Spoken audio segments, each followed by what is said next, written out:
Democratic Governors Wes Moore of Maryland and Jared Polis of Colorado were at the White House today after President Trump initially excluded them from a bipartisan governors meeting.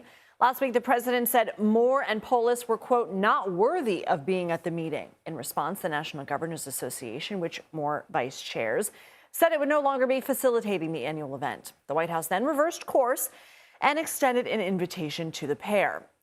In a post on X, Polis said he and Moore decided to attend to, quote, elevate the issues that Americans care about most and speak truth to power. Earlier, Governor Moore echoed that message.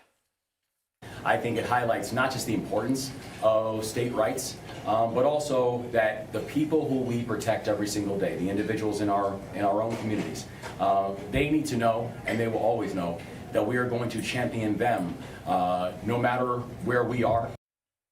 Let's bring in Fin Gómez for more. He's CBS News' Executive Director of White House and Politics. So we will get to all that drama in a second. But first, how are governors reacting to today's Supreme Court decision? I was at the National Governors Association meetings today in D.C., and some Republican governors that I talked to, of course, backed the president's position. The president was, of course, not happy about this rebuke by the Supreme Court over a cornerstone of his economic policy. But Democratic governors were quick to pounce, including some who are considered potential 2028 contenders. Take a listen. And I think the president needs to actually listen to the Supreme Court and drop this and stop the pain for Pennsylvania and stop the pains for the American people who are dealing with rising prices directly as a result of these tariffs. On social media, both Illinois Governor J.B. Pritzker and California Governor Gavin Newsom called for the Trump administration to repay every household in their respective state, estimating that American households have paid an average of $1,700 each due to the Trump tariffs. Lindsay. So what else came out of the meeting this morning, and why uninvite them and then re-invite them?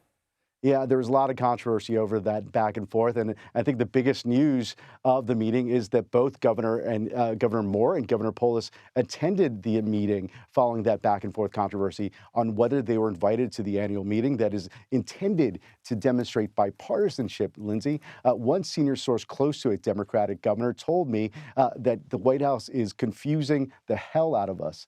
Ultimately, several Democratic governors did not attend because of the controversy surrounding the meeting, but the meeting was also interrupted by the news about the Supreme Court's tariff decision. One governor in the room told me that President Trump was handed a note while speaking at the podium during the meeting and then announced the decision to the room of governors. The president called the ruling, quote, a disgrace, then left a little while later. Trump later called those Supreme Court justices, including 3 conservatives on the bench, who ruled against his tariffs, a quote, disgrace to our nation. Lindsay. Fin Gómez, thank you.